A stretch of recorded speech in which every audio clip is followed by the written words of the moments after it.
We begin with a word that defines our fractured information ecosystem: rage bait. Oxford just named it the word of the year, a reminder that anger isn't just an emotion online, it's a business model. Then the smartphone question every parent agonizes over. A major new study shows that giving a child a phone before age 12 is linked to higher rates of depression, poor sleep, and obesity. We'll break down what the evidence really says. Next, young workers are quietly returning to the office, not because they love it, but because remote work is choking off the mentoring, feedback, and career opportunities they need to advance. Fourth, a rare moment of bipartisan alarm. Both Republicans and Democrats now warn that Defense Secretary Pete Hegseth's Caribbean boat strikes may amount to actual war crimes. We'll look at what that means for accountability in government.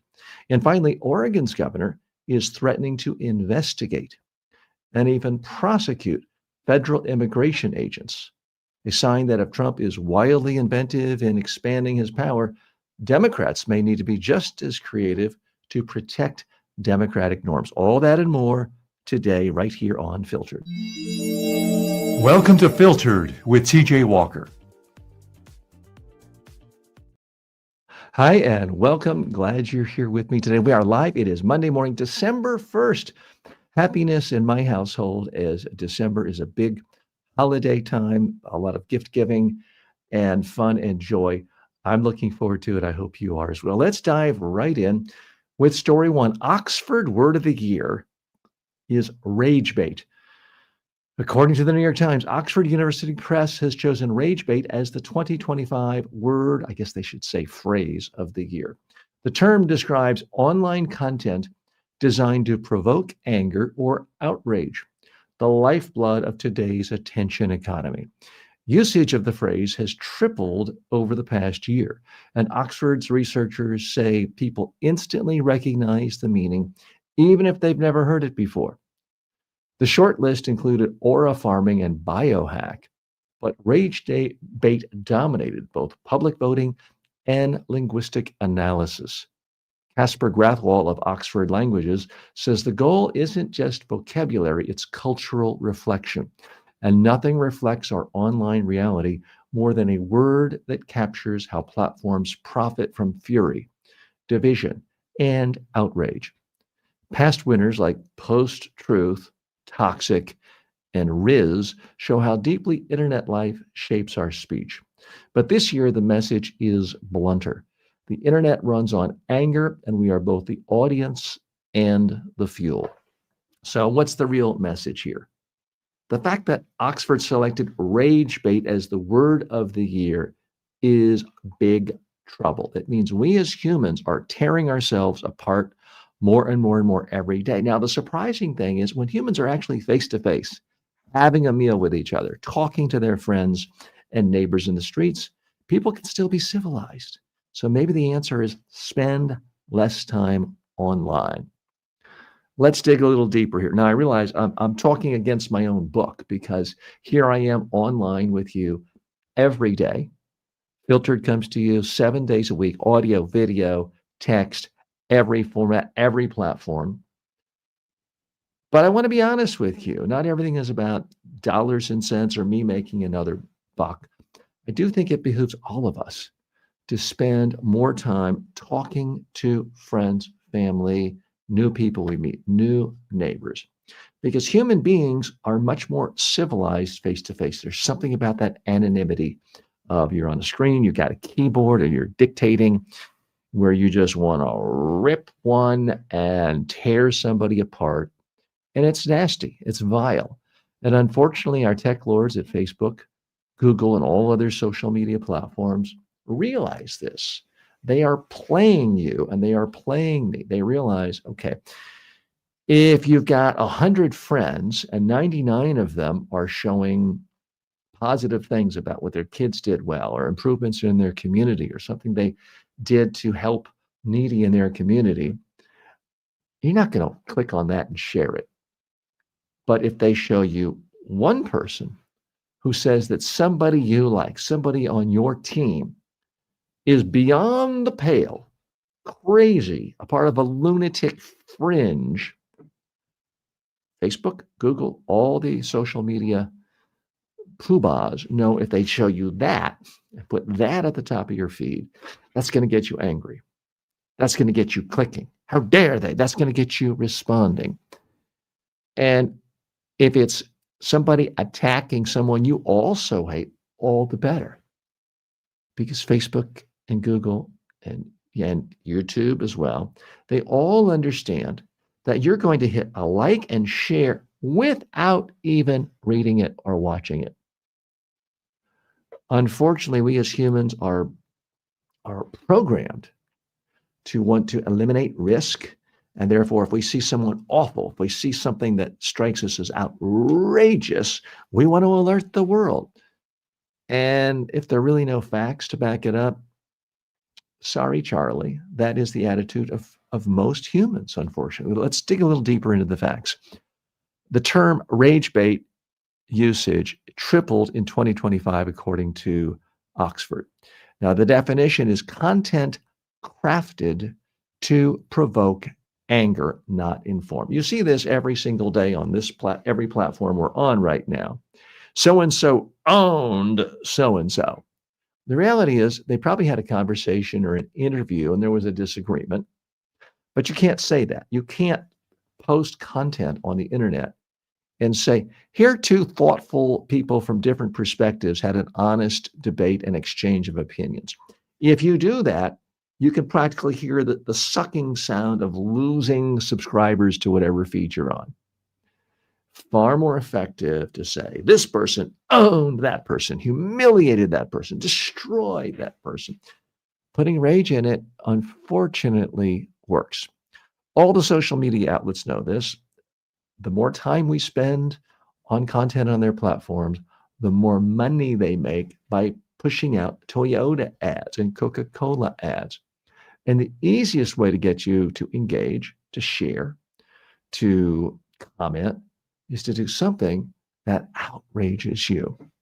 So it's unfortunately a defect in human psychology, and our tech overlords are exploiting it to the max, and they're becoming, well, those who aren't already billionaires are becoming billionaires, and those who are billionaires are going to the centibillionaire stage, and sometimes beyond.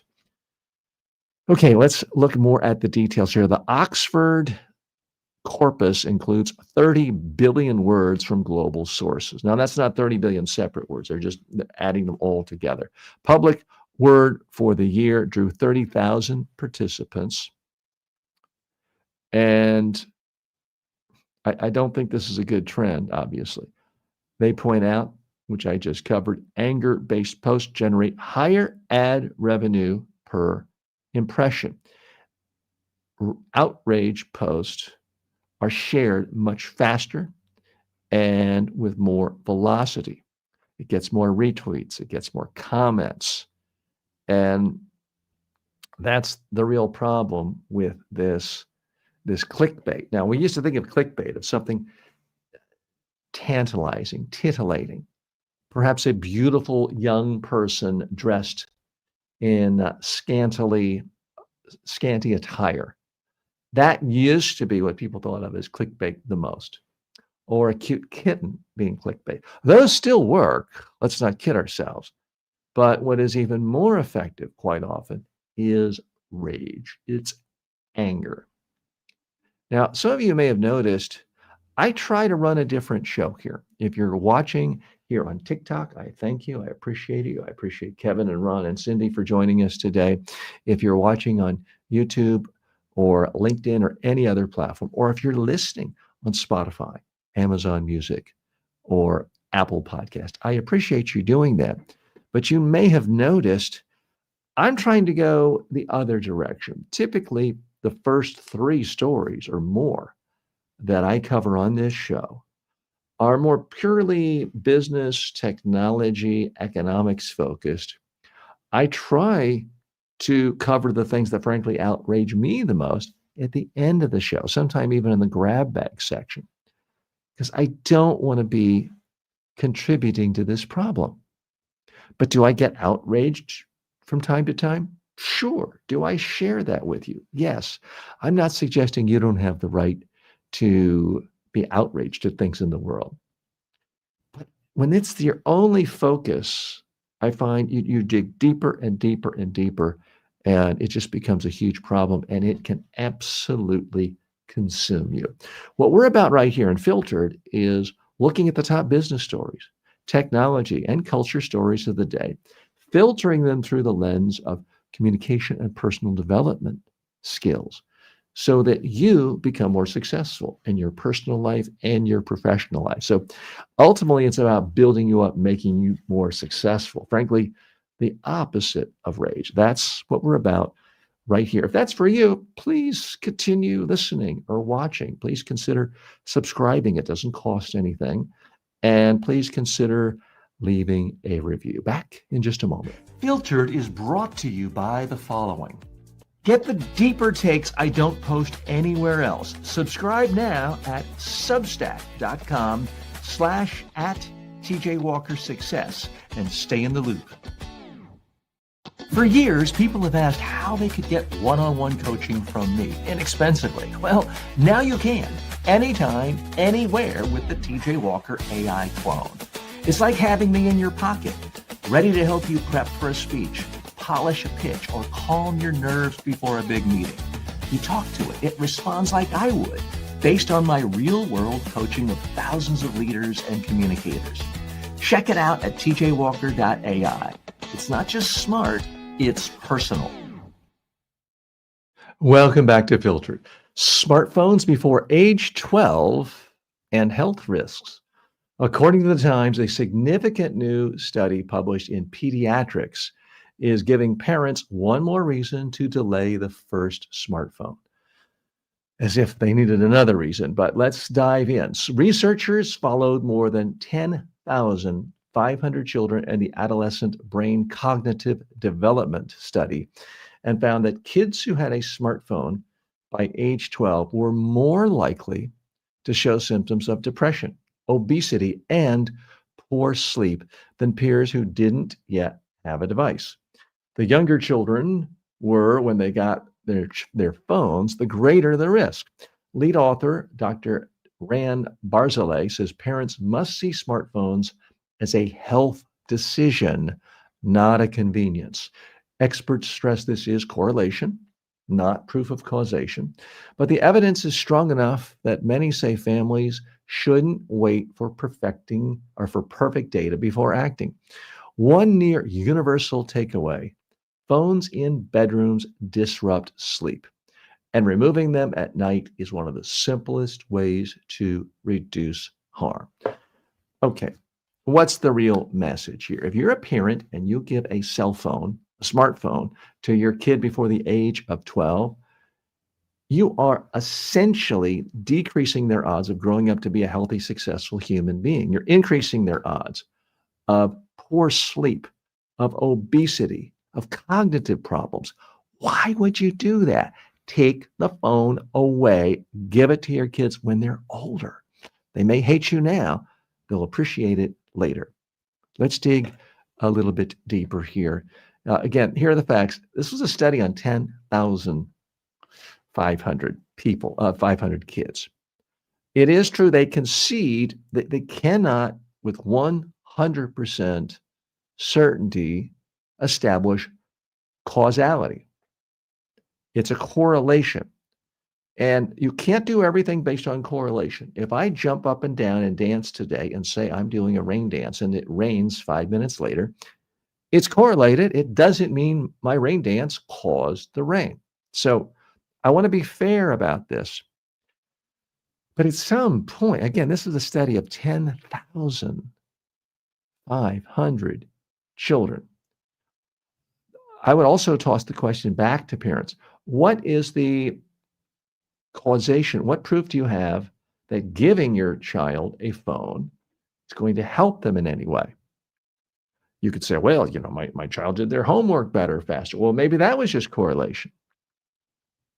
At some point, I do think that a sane, sensible person says, okay, I can't prove 100% causation, but the correlation seems so overwhelming in so many different ways, and I can't find any other causes that I'm just going to have to go with this. It's the best I can do for now. Of course, it's possible that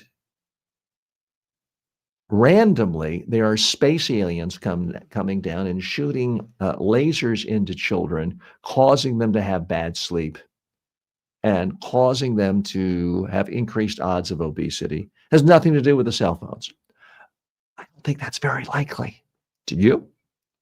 Let's look at some more of the facts. The median age for a first smartphone was 11. I am ashamed to say that is, I believe, when my daughter got her cell phone, not because I wanted it, but I was out vetoed on that.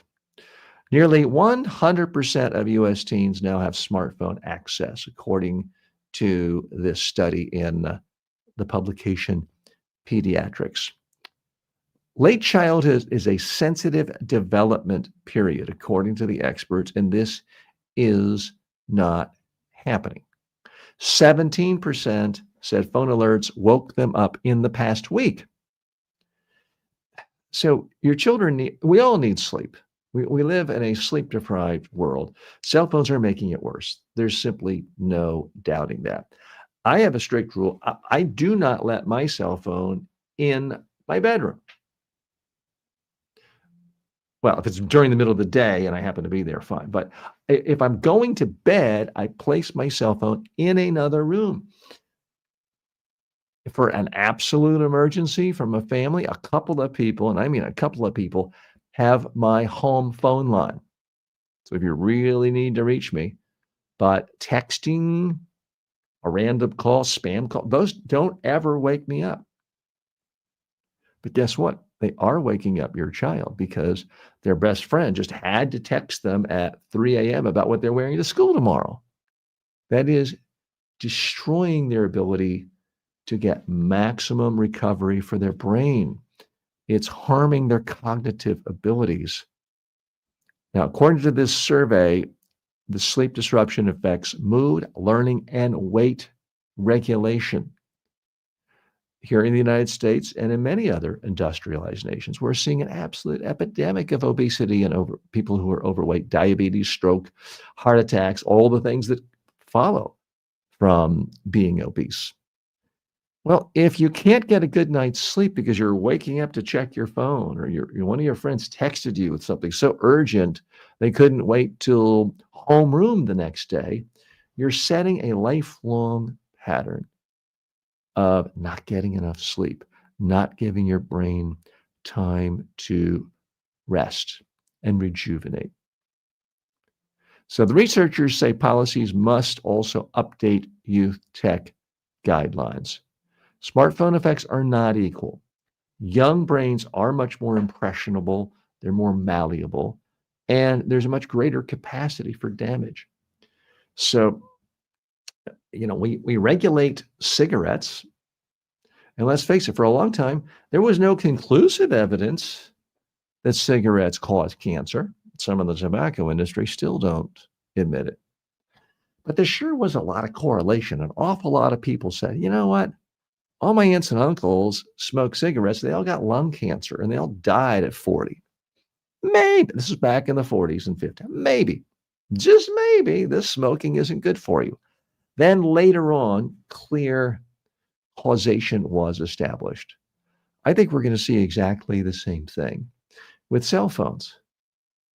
And whether it's 20 years or 30 years from now, parents who gave their kids smartphones today and last year and the year before are going to be looked upon as exactly the same as parents who encouraged their children to smoke cigarettes in the early 60s. It's going to seem as bizarre and beyond the pale. What do you think? I'd love to hear from you. We are live broadcasting today, December 1st, first day of December 2025. If you're watching this on demand or listening on demand, you can place comments on whatever platform you're consuming this show, or you can always go to my YouTube channel, which is TJ Walker Success, and post comments in the community section, in the post section there. So let's take a look at some of the comments. Orlando writes in, says, Happy Cyber Monday. I forgot about that. I did see some mention of that.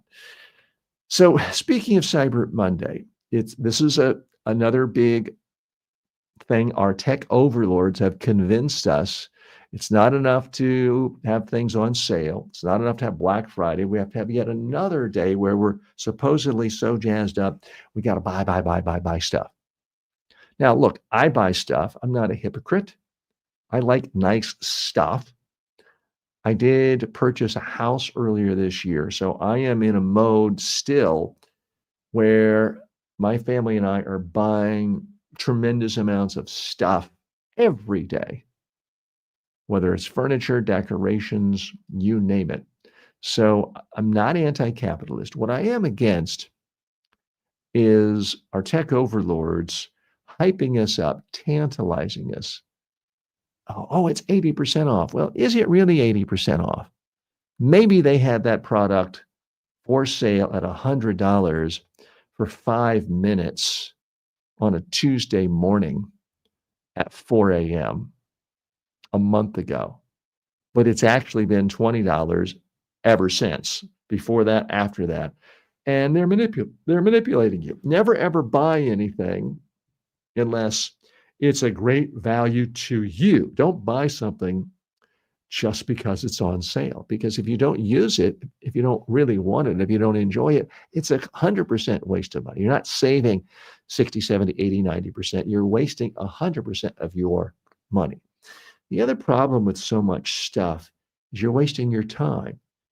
The product comes to you. You got to unwrap it. You got to throw away the packaging. You got to put it together sometimes. You got to store it.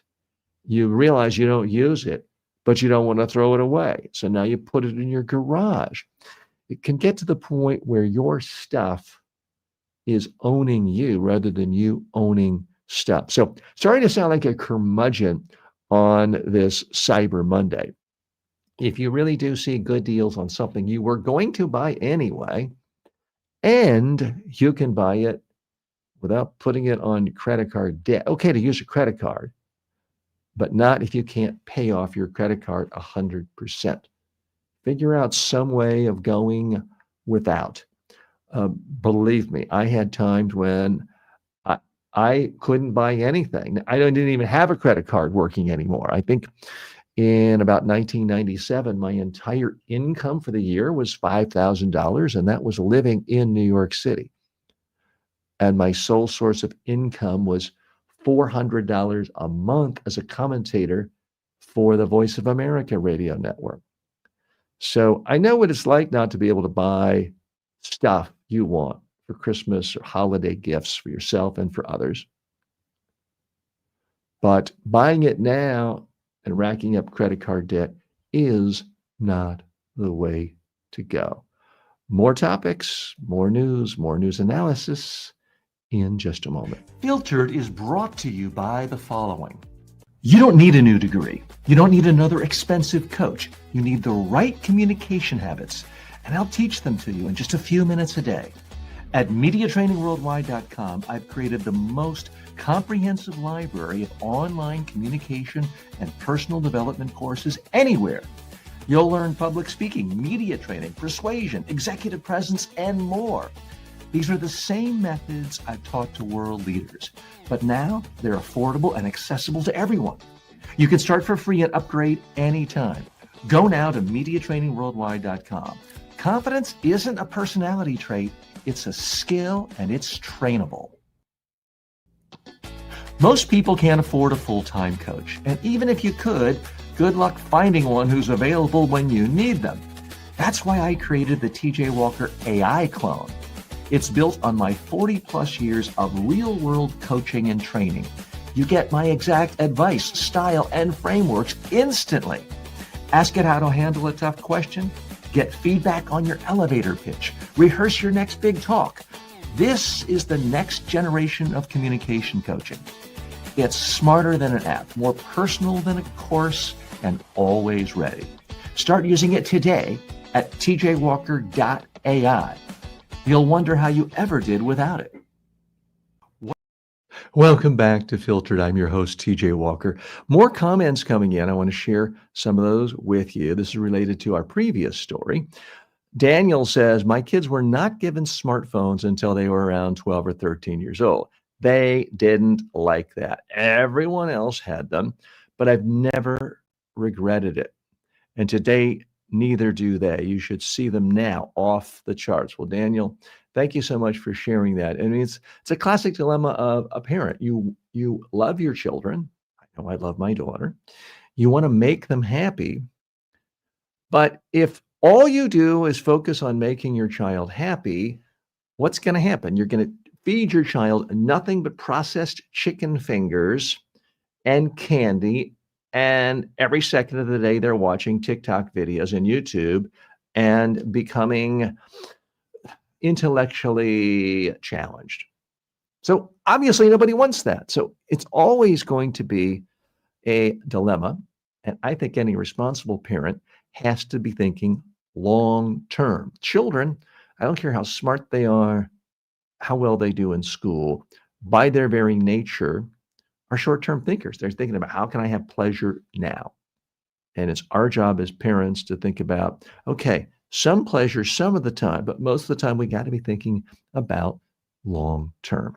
Let's head over now to story 3. Young workers returning to the office. According to the Times, new research shows younger workers are paying a quiet price for remote work. Economists from the New York Fed, Virginia, and Harvard found that early career employees working from home receive less training, fewer opportunities to advance, and even face higher unemployment than older colleagues. At one major e-commerce company, young engineers who sat near their teams got roughly 20% more feedback on their code than remote peers. Many also asked more follow-up questions, often online, simply because in-person proximity made communication easier. Young workers themselves are noticing the difference and are now spending more time in the office than older workers. They say they're seeking mentoring, visibility, and better odds at promotion. The study concludes remote work can boost productivity for experienced employees, but may stunt career development for those still learning the basics. Okay, what's the real message here? If you are a young person just starting out your career, you are crazy to select remote work versus working in an office. You're slitting your own throat. When you work in an office, you can actually communicate with employees, get mentors, get feedback, have all sorts of spontaneous interactions. This will give more opportunities for you to grow, learn, and get promoted.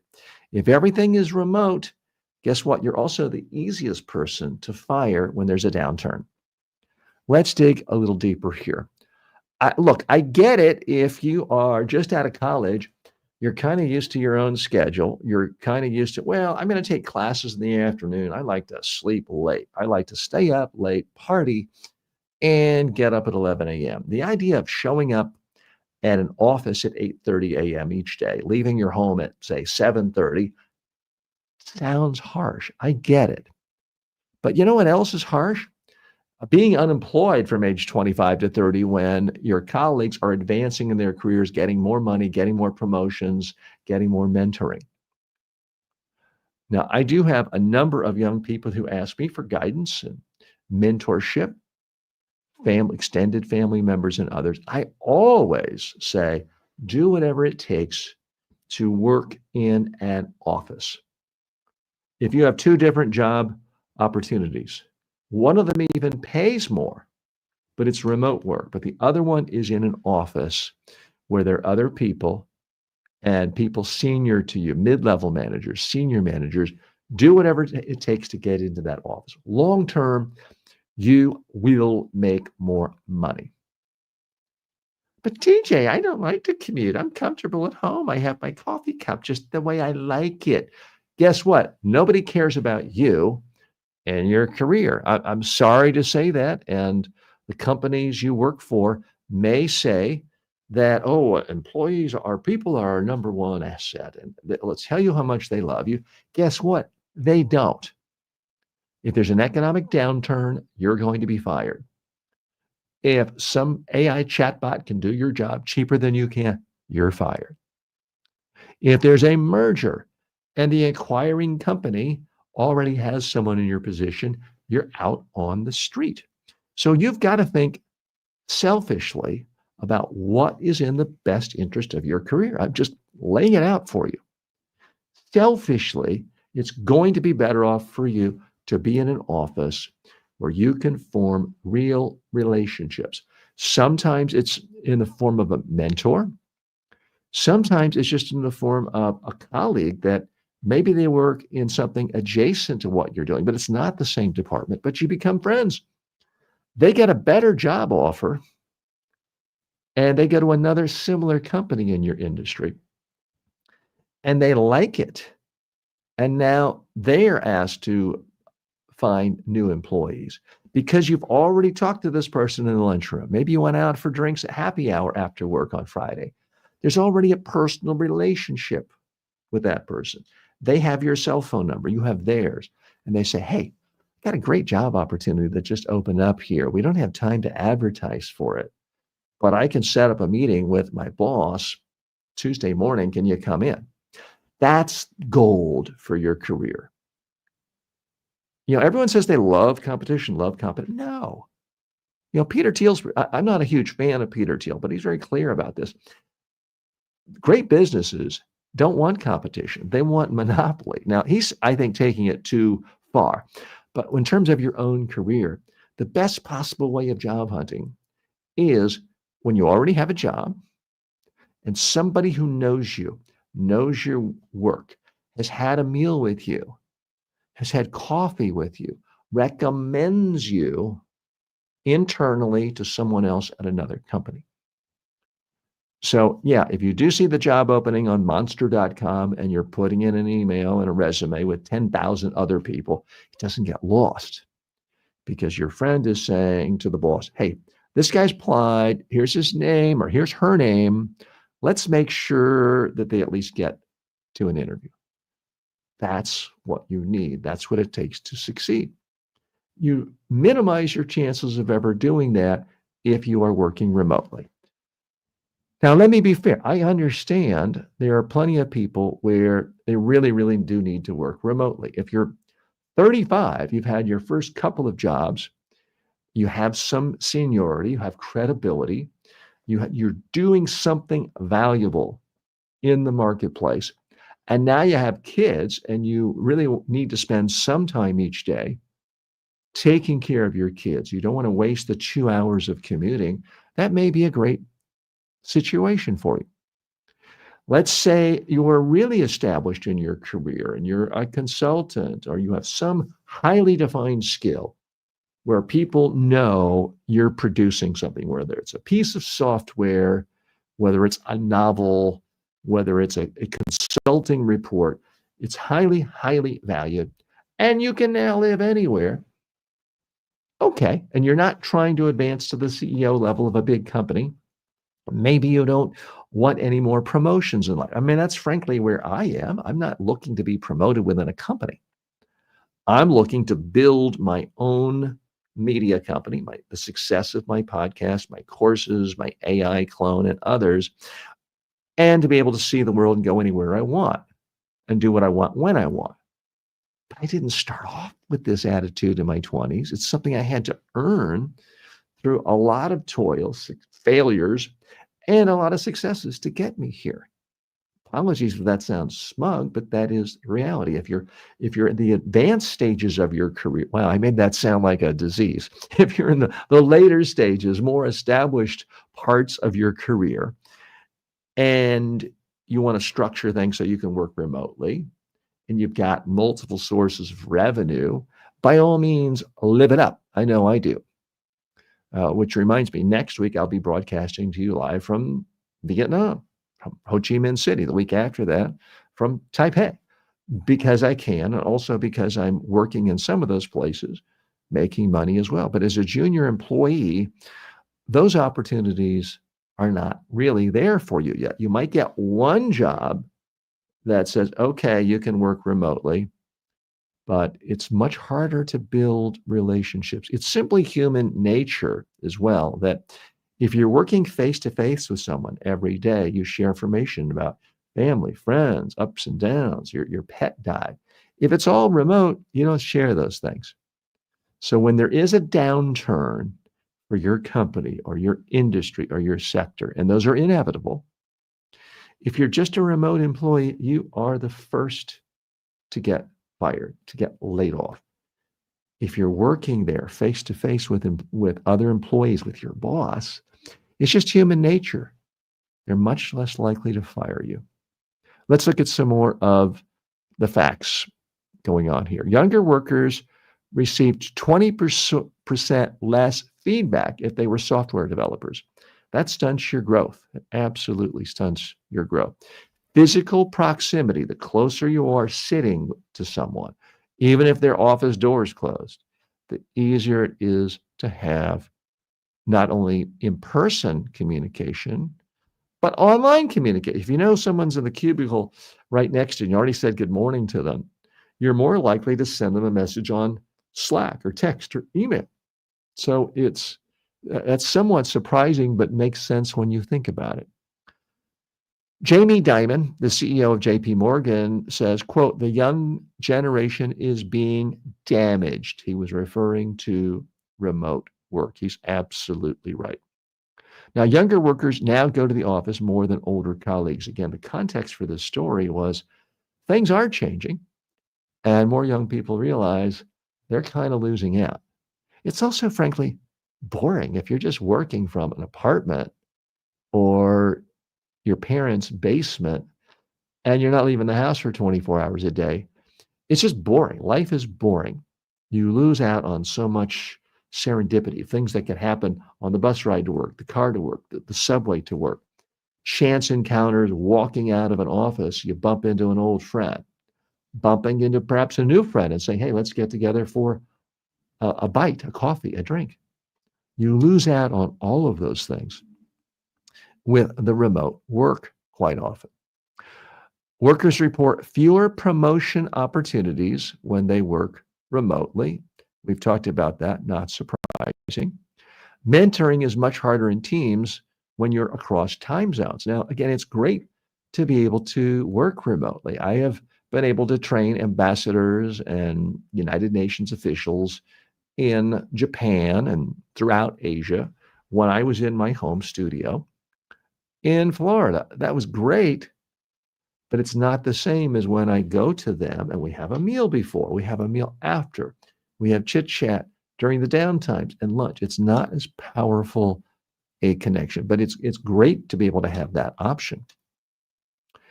Good onboarding requires in-person contact, according to one study. You've actually got to look at someone from HR or your boss. They've got to look at you to really make good assessments. One firm recently required office attendance as young people struggled to get up to speed. Good for them. And if your employees don't like it, look, I don't want to seem callous and mean-spirited. And I'm not someone who thinks that in the overall power relations, employees have too much power in the world today.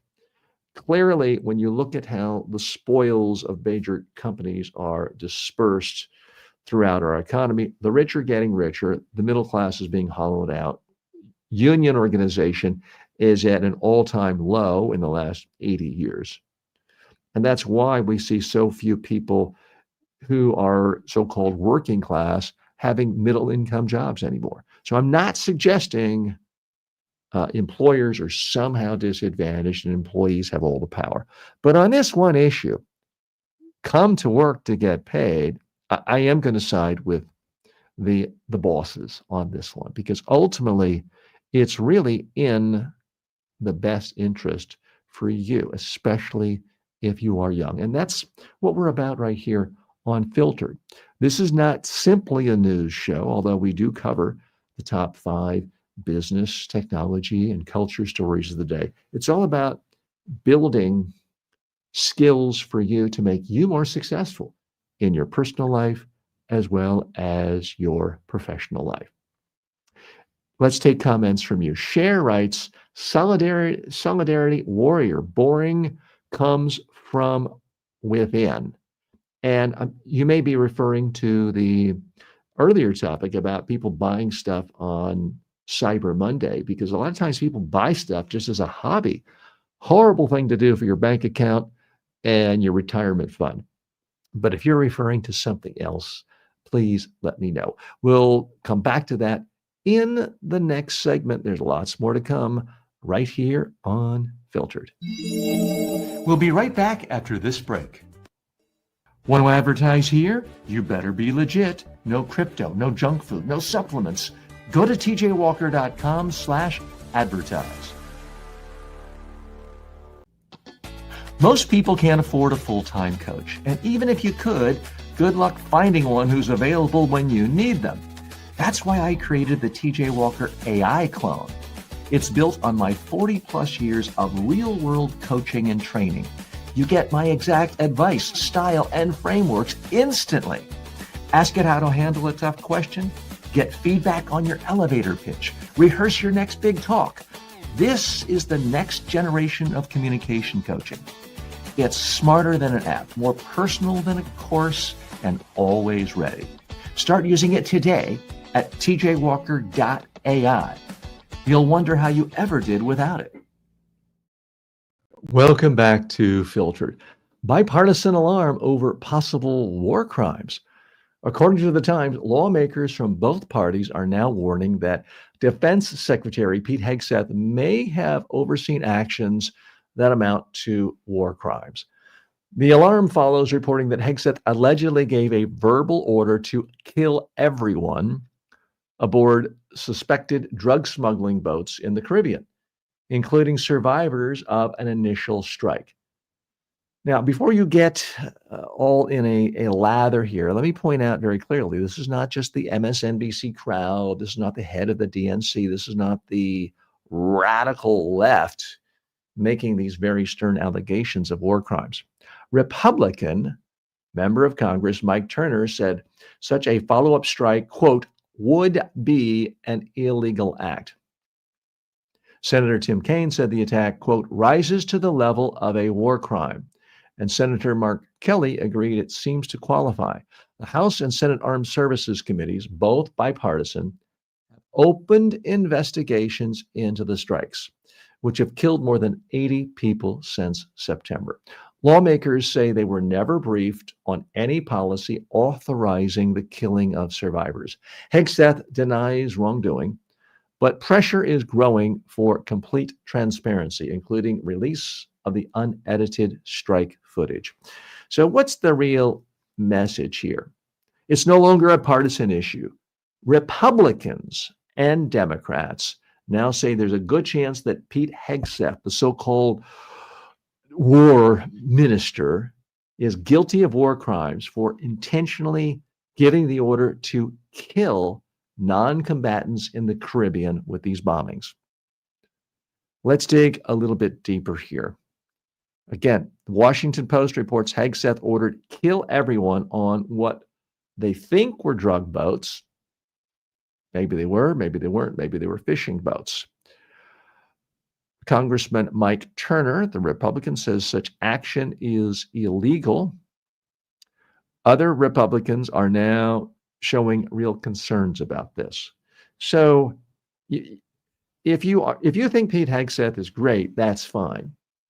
If you think the specific orders he did were wonderful, that's fine. But be honest with me. Be intellectually honest. Don't say, well, it's just the lunatic left complaining about it. It's not. It's Republicans who believe in separation of powers, people who believe in international law, people who believe that it's not the American way to shoot first and ask questions later. They're all profoundly troubled by what is going on in the Caribbean. Now, we don't even have time to talk about it today, but the bizarre situation where one of the biggest drug lords ever from Central America is about to be pardoned by this administration. That's certainly okay. That seems okay to a number of people. But some guy on a boat who might just be fishing, or might be somebody who's Gilligan. He was just the guy out in the bottom of the boat getting winches and things like that, is blown to smithereens. And the striking thing is, according to reports from the Washington Post and elsewhere, they bombed the boat. It didn't kill everyone. They see pieces of the boat. People are kind of floating around, hanging on like it's at the end of Titanic with Leonardo DiCaprio, although I don't think any Kate Winslets were out there. They're hanging on, and the order comes, okay, hit them again until there's no survivors. This is just not the American way. The idea that the military in a non-militarized zone, in where there's no stated declaration of war, is just going to act as judge, jury, and executor like that, that's profoundly disturbing to anyone who believes in constitutional democracy. It's profoundly disturbing to anyone who considers themselves a conservative law and order type, because that's not law and order. That is just the whim of a dictator or a dictator's minions. So it is going to be interesting to see if the Republicans, who so far have expressed dismay about this, are going to follow through, or do they get pressure from the administration? How dare you talk about that? If you mention these illegal kills one more time, we're going to fund a primary opponent, because that is what happens typically to Republicans in this administration. If they even hint at having a teeny tiny bit of backbone, they end up like Marjorie Taylor Greene, written out of the MAGA movement and treated as apostates and besieged with threats to their physical person hourly, and not to mention thousands of pizzas being delivered to their house. By the way, why do you think people falsely deliver pizzas to someone's house? Part of it is it's annoying, it's intimidating, but it's also letting, in this case, a Republican official know that there are people out there who hate them, who know exactly where they live. So it's an act of extreme physical intimidation. So I'll be monitoring this closely. If you care at all about democracy, I think you have to. And of course, the great irony here is when Trump first ran for office, he said, I'm going to keep us out of all these wars. We're not going to be the American policeman anymore. And a lot of independent voters, and certainly a lot of Republican voters, said, that's great. That's what we want. We're tired of these wars. We're tired of Afghanistan and the Middle East and being the world's policeman. It really resonated. And Trump was able to change the official policies of the Republican Party to not be this neoconservative keeper of Western liberalism for the whole world. He changed it, and a lot of people liked it. Now he's going very far to the other extreme, whether it's authorizing bombings in the Middle East, whether it is just bombing and attacking people seemingly randomly in our own Caribbean. So it's a bit bizarre. We'll be monitoring this situation closely. What do you think? Post your comments here if you are watching this on any social media platform, whether it's my friends on TikTok or YouTube, Facebook, any place else. If you're listening to this on any podcasting platform, thank you for doing so. We're relatively new. In fact, I think tomorrow will be our official 4-month anniversary on podcasting. So we're very happy to be a part of the podcasting community. So if you're listening on Apple Podcast, Spotify, iHeartRadio, any of those, we appreciate it. Please subscribe or follow on your favorite platform. And please leave a review. Okay, Let's check in with you. Some other comments are coming in, and we're always happy to have people with their comments, their questions, whether it relates to the topic we're discussing at the moment or other topics. This is a conversation I have. This is unedited, by the way. So if I make a mistake, you see it. A part of my mission here is to empower you to speak out as well. I don't have to be the only one speaking out. If you've thought of doing your own podcast, stop thinking about it. Stop trying to say, oh, should I get this camera or that camera? Just start posting your commentary, your thoughts, whatever it is you do to help people. Let's take a question. This is from Daria. Hi, I have an English exam tomorrow. Could you give me some advice? Well, I don't know what type of English exam you're taking. If it's spoken English, I can tell you my biggest piece of advice is to speak. Speak, record yourself on video, not just audio, video. Watch yourself. Figure out what you like. Figure out what you don't like. Do it again.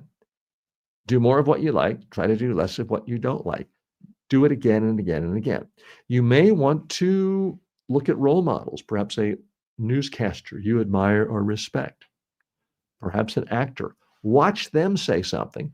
You try it. You don't have to mimic them, but try to make sure you're coming across as clearly as they are. And that would be a good help. I wish you well on the exam. If it's a grammar exam, we'll study grammar. It's rare I find that teachers just give you tests on something they never covered in class. So look at your notes, read your text, and if it's anything spoken in terms of accent or pronunciation, don't just read to prepare for the test. You must, I repeat, must speak it out loud, watch it, record it, critique it, and do it again and again. More in a moment. We'll be back with our final big story of the day out of Oregon. Imagine having a communication coach who never sleeps. Meet your new secret weapon, the TJ Walker AI clone. Go to tjwalker.ai and start getting custom coaching 24/7. No scheduling, no hourly fees. I've trained presidents, prime ministers, and Fortune 500 CEOs, but the same exact communication I've delivered to world leaders is now available to you online, anytime at MediaTrainingWorldwide.com. Whether you're speaking on camera, pitching a client, or handling a crisis, you need these tools. These aren't fluffy motivational videos. They're practical, battle-tested techniques to help you speak clearly, competently, and persuasively. Go to MediaTrainingWorldwide.com and take your communication to the next level. Got feedback or a question for me? I actually read them, and if you send one, I'll send you a free mini course as a thank you. Just head to tjwalker.com/feedback. Ever wish you could just ask me your question live? Now you can. Every week I go live with members only. On YouTube, it's called TJ Live. I review pitches, fix presentations, and answer your questions on the spot. It's interactive, personal, and hands-on. If you want real-time coaching in a small group setting, go to tjwalker.com/live and become a member. This isn't passive content. It's a two-way conversation. Welcome back to Filtered. Issue 5. Oregon governor threatens to prosecute federal agents. According to Breitbart, Oregon Governor Tina Kotek is escalating her showdown with the Trump administration by threatening to investigate and even prosecute federal immigration officers operating in her state. In a video statement, she accused DHS of, quote, violent actions, reckless tactics, and stoking fear in the name of immigration enforcement.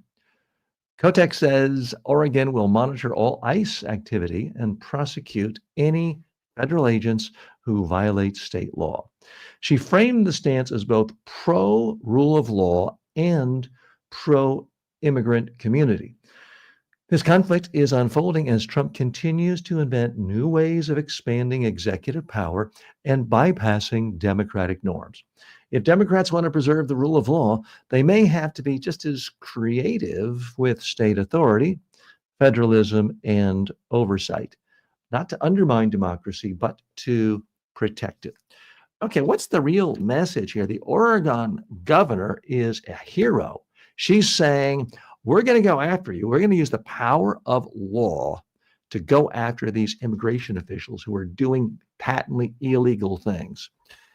Is it 100% what most legal experts think is the best relationship between a state government and the federal government? No, but neither is the current situation. So power to her. Let's dig a little bit deeper here. The governor of Oregon is saying DHS is guilty of violent actions in Oregon. She vows to prosecute the federal agents who break state law. Now, the feds have priority in interpreting and enforcing federal law, but states do control state law. Now, typically, when there's an issue of law enforcement and the federal government says, for example, we're sending in the National Guard to open up the university in Alabama in 1962, for example, that took priority. The federal government was seen as the higher authority. There's a lot of constitutional law that says that when there is a conflict between the two, especially on issues of security, the federal government is priority. That's been the tradition. But guess what? The one thing we've seen again and again and again daily in the last 11 months, in some cases hourly in the last months, is precedents don't seem to matter anymore. It really comes down to, can an official just do stuff, break things, declare certain powers, take actions, and do it fast enough before anyone can stop them or punish them? That seems to be the new mantra. Now, those of us who believe in constitutional democracy, not really big fans of that. But however, you can't fight by the rules of traditional boxing with someone who brings knives or guns to a fight.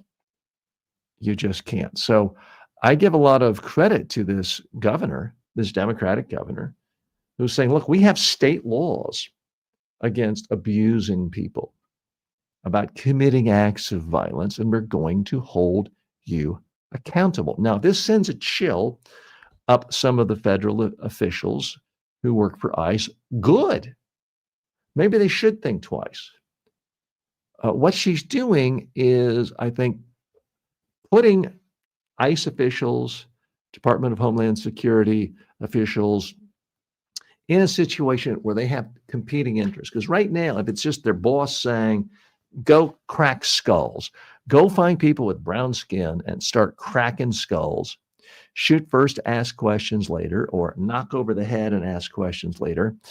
If that's the only force they're getting, if that's the only sort of pressure they're getting, it's easy to just do whatever's pressuring you. Now they're going to have to factor in other forms of pressure. They got to think, wow, I'm getting orders from this government official from Washington to do this one thing.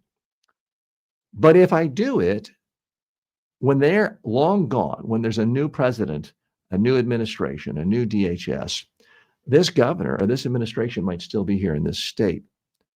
They could come after me and put me in jail and prison for things I know deep down, probably not a good idea to just start going to Home Depot and looking for anyone with brown skin and throwing them in the back of a van. Probably not a good idea. So it's putting them, I agree, it's an awkward situation, but at least there's some competing pressures now to maybe do the right thing, which is, as Senator Mark Kelly and 5 other prominent Democrats mentioned in a video recently, you have the right and the obligation to say no to illegal orders. If a member of the military simply tells you, execute the next 5 people who walk by who happen to have blonde hair, and you quickly surmise there's no rational reason for that. That has to be an illegal thing. Don't do it. And that will be a good defense. And if you do it, you could receive consequences. So the governor is showing some creativity. I think we're going to need more creativity from Democratic governors, Democratic lawmakers, certainly from Leader Jeffries on the Democratic side in the House, and Chuck Schumer, the Democratic leader in the Senate.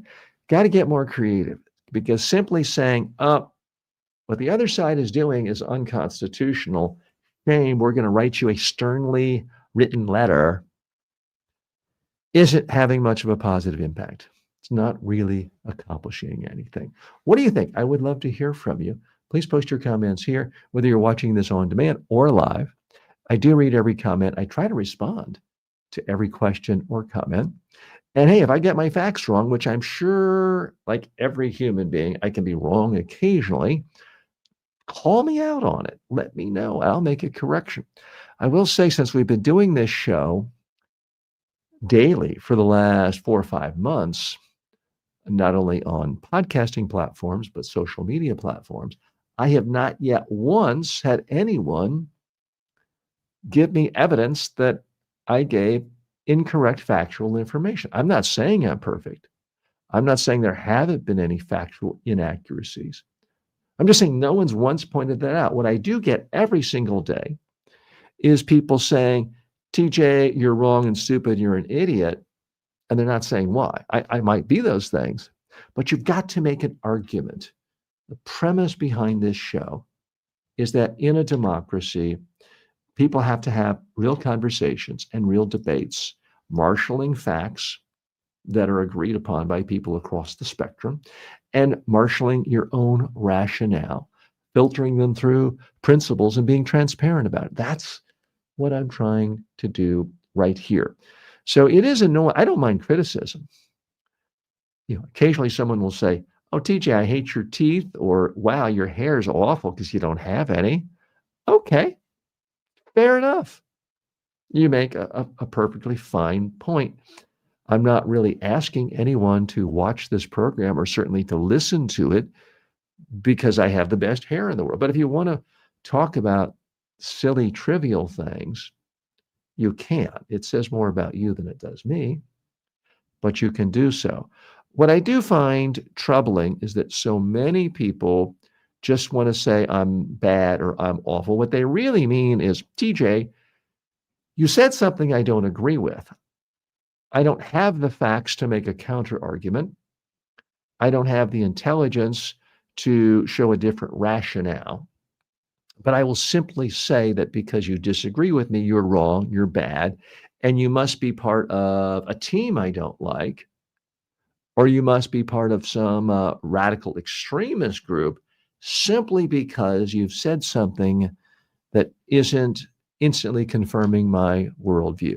I said it before, I'll say it again. If all you're looking for is confirmation bias, there's probably no reason to listen to this show. I'm a sane, sensible centrist, and I am going to try to present the world in a context that makes it more understandable to you, so that you and I can learn and we can understand accurately messages that are being pitched to us on a daily basis that could sometimes have a huge, huge impact on us. More in a moment after this very brief commercial break. Hey, if you're enjoying this kind of take and want to hear more stories filtered through the lens of communication, make sure you're following the show, whether you're watching or listening. New episodes drop every single day. And if there's a little notification option where you are now, go ahead and turn it on. It helps you stay in the loop. Welcome back to Filtered. It's time for the grab bag section. Steve Bannon and Jeffrey Epstein. According to the Bulwark, Jeffrey Epstein didn't just have rich friends and famous academics. He also had Steve Bannon. Newly released emails show Bannon exchanged hundreds, and I mean hundreds, of messages with Epstein, joking about private planes, jets, arranging meetings under the cover of darkness, and even plotting a glossy documentary to rehabilitate Epstein's image. Bannon told him the allegations were a sophisticated op, even as he publicly boosted QAnon style rhetoric about elite child abuse. Now, Larry Summers, the former president of Harvard, has already been shamed and stripped of positions for his Epstein ties. And remember, he wasn't caught doing anything wrong with any young girls. Summers' entire career was destroyed simply because he asked for dating advice and continued to socialize with Epstein long after it was known of his criminal proclivities. Now, Bannon is the ideological architect of MAGA. He seems to be sailing through untouched. The less powerful man is punished.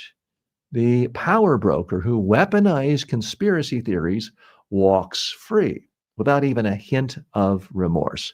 So this is bizarre to me because you have so many people. First of all, you have this QAnon theory that the entire world is run by an elite group of pedophiles, elite wealthy men, and which a lot of people in the mainstream media ignored or laughed off, especially when it said things like, Hillary Clinton was keeping children and sex slaves in a pizza parlor basement. A lot of things were completely ridiculous. But there was some aspect of it that was directionally correct. There were, in fact, a group of elite men protecting pedophiles. But what MAGA doesn't seem to realize or even want to talk about is that the entire organizer, remember, the chief strategist of Trump in his first campaign was Steve Bannon. He worked in the White House. This was a guy we now know was not just best buddies with Epstein. This is a guy who was trying to help rehabilitate his career, was giving him all sorts of career. It's all public now in the files, the emails that have been released about Jeffrey Epstein. And Bannon has hours and hours and hours of video footage with Epstein, but he's not released. But when you look at the email exchange back and forth, it's clearly Bannon is trying to help him rehabilitate his reputation, rehabilitate his career. And this is still the guy, but seen by many as the number one supporter of Trump. He doesn't work in the administration. He has his own war room and he's involved in a million things around the world. But it is odd that someone like Larry Summers, where there's no indication he ever went to Epstein Island, not really even any rumors that he was caught fiddling about with underage girls. His career is completely destroyed. He's persona non grata among the liberal establishment. And yet Steve Bannon, the intertwined relationship, the nature of his involvement with Epstein, nobody even seems to want to talk about it. And the fact that the main guy who got Trump into power is the main guy, apparently, who was seen as propping up, helping, and supporting Jeffrey Epstein. And where's the QAnon crowd when you need them? You're worried about conspiracies and a small little cabal of people organizing the world, running the world, and involved with cover-ups of pedophilia. Here it is. Why aren't you talking about it? It's truly bizarre. I mean, imagine if we could go back in times and all of this broke, 30 years ago, and it turns out James Carville was the number one guy for Jeffrey Epstein after having just been a campaign manager for Bill Clinton. Believe me, they would not have waited for Monica for the impeachment to happen. It would have happened in about 5 seconds when that news story broke. And yet this doesn't fit the narrative that's politically appealing to the conservative media establishment, the Fox News Channel, the Wall Street Journal, the New York Post. It doesn't help their team talking about Bannon and showing these relationships. So it essentially gets buried. Now, you may say, well, this guy Epstein, he knew a lot of people. He knew Noam Chomsky, Nobody really thinks that, 99-year-old, I'm exaggerating only slightly, that 99-year-old Noam Chomsky was fiddling about with young girls on Epstein Island. So let's not paint with a broad brush. Okay, fine. But Steve Bannon was someone who said, oh, my flight's delayed. And Epstein said, oh, I'll send my private jet for you. Will that be okay? That to me sounds like a pretty strong relationship. As the author of this Bulwark article pointed out, ask yourself, how many friends do you have who will send a private jet for you? Now, I have a lot of friends, and I have some friends with means. I don't know anyone if I say, hey, my plane's going to be delayed. I really need to get to Europe. Any thoughts? And a friend would just say, let me just send my private jet for you. That sounds like there's a very, very strong bond. And if it doesn't trouble you, then don't kid yourself. You never cared about pedophilia. You never cared about young girls being abused. All you really cared about was using young girls as a tool to beat up somebody in another political party. Be honest. That's all I care. All I'm asking of you. Okay, let's get to the next grab bag issue. Netanyahu seeks a pre-trial pardon. According to the Times, Benjamin Netanyahu is asking Israel's president for a preemptive pardon, something never before requested by a sitting Israeli prime minister. Netanyahu argues his corruption trial should end for the sake of national unity, while critics warn it would shatter the rule of law. The request comes just weeks after Donald Trump personally urged Israel's president to pardon him. This is yet another example of what a pernicious example Donald Trump is to the world, how the rot is affecting not just hard power ways, not just in terms of tariffs, but culturally, how the United States, which was once seen as a place where the rule of law was important, where at least our presidents were not openly corrupt, it's all gone. And many other political leaders around the world says, hey, if the U.S. can do it, I can do it too. The head of the U.S. can steal whenever he wants and get away with it. I should too. The head of the U.S. can just start bombing people whenever he wants and not getting approval from a Congress or a parliament. Then I can do. It is defining deviancy downward, to quote the late, great Senator Moynihan from New York. That's what's happening. Our president is so deviant in his abuses of power, of auctioning off pardons, of essentially saying you can't ever attack me, no matter how many crimes I commit, because that would be attacking the company and making us less unified. That's something in the past, not all, but most political leaders, certainly of major democracies, would have been too ashamed to make that argument. For that matter, most presidents would have been too ashamed to make that argument. But we're seeing it out of Washington every day, and now it is spreading like a virus to places like Israel. And it's a shame. Our final grab bag story of the day, gray rocking holiday drama. According to the AP, therapists say that gray rock method, acting bored, bland, and emotionally flat, can help people avoid fights with difficult relatives during the holidays. Now, if you're here in the United States, you probably just had a big holiday meal with friends and family members last week.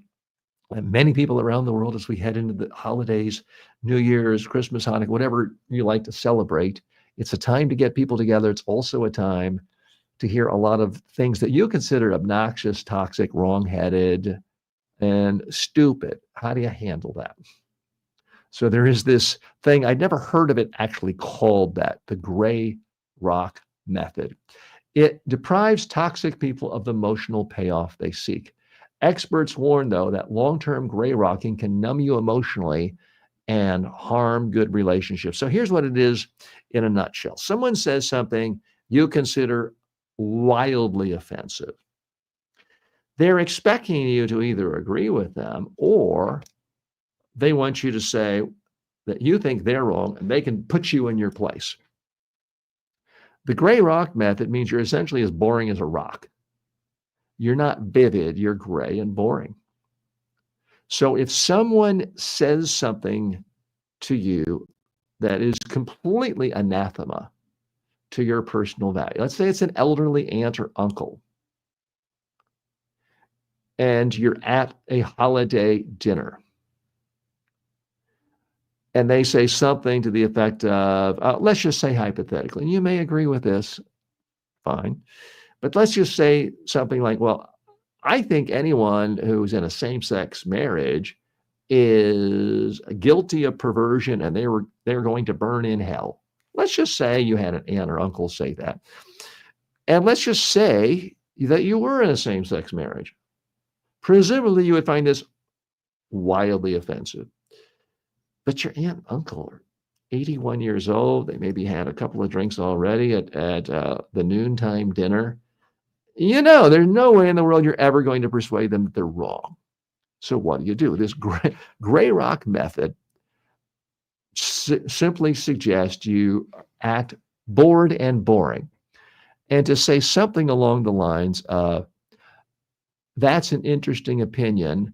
How's your job going? Or how's your needlepoint work going? You just say it's an interesting opinion, which it is. You don't have to point out you find it obnoxious, abhorrent, and immoral. You can just say it's an interesting opinion. So we're not asking you to lie. And then redirect with a question about either their job or their latest hobby or what their best friend is doing in the shuffleboard team. Whatever it is, it makes for a lot more harmony in public, or not public, in private meals with family and friends at holidays. I think it's good advice. Now, am I suggesting you should always roll over when someone says something wildly offensive? No. You have to use your judgment. But if it's family dinner time at holidays, let's say you got 12 family members to get together, and 10 of them you get along with really well, and the other 12 or the other 2 are just obnoxious and nasty. What are you going to gain by turning the holidays into a scream fest while someone's carving the turkey and there's already a knife in it? You're not going to gain anything. So that's why I think this gray rock method, gray rocking it's called, is actually a pretty good idea. Now, it's not the most brilliant original thing, but they did put a nice name on it, and I think it is helpful to think about. I know I'll be trying it from time to time as well.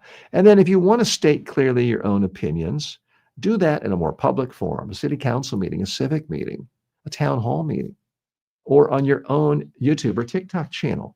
Yes, clearly state your own values on a regular basis, but not every single time you hear somebody say something obnoxious, especially if it's based on ignorance, deserves and merits a full-throated response from you. So I do recommend try this gray rock method.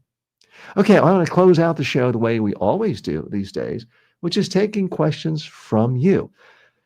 These are questions that don't relate to topics tied directly to the news, but go a little bit deeper, because ultimately I believe if you're a newsmaker or someone who wants a quiet, successful life, your success depends on mastering a number of communication and personal development skills. So that's what I take questions on. This one comes from Liam. Liam is a student in my course, Voice Training, You Can Speak with Confidence. And the question is, how can voice training help improve confidence in public speaking situations? Well, Liam, I'm a little bit different from some communication experts. I actually don't believe that most people need official training on the voice and how to speak from the diaphragm. I think that is a little bit overboard. What is important, especially when it comes to confidence, is that you know that your voice is a tool that's helping you communicate. Not that your voice is so golden and melodic, everyone's thinking, wow, what a great voice.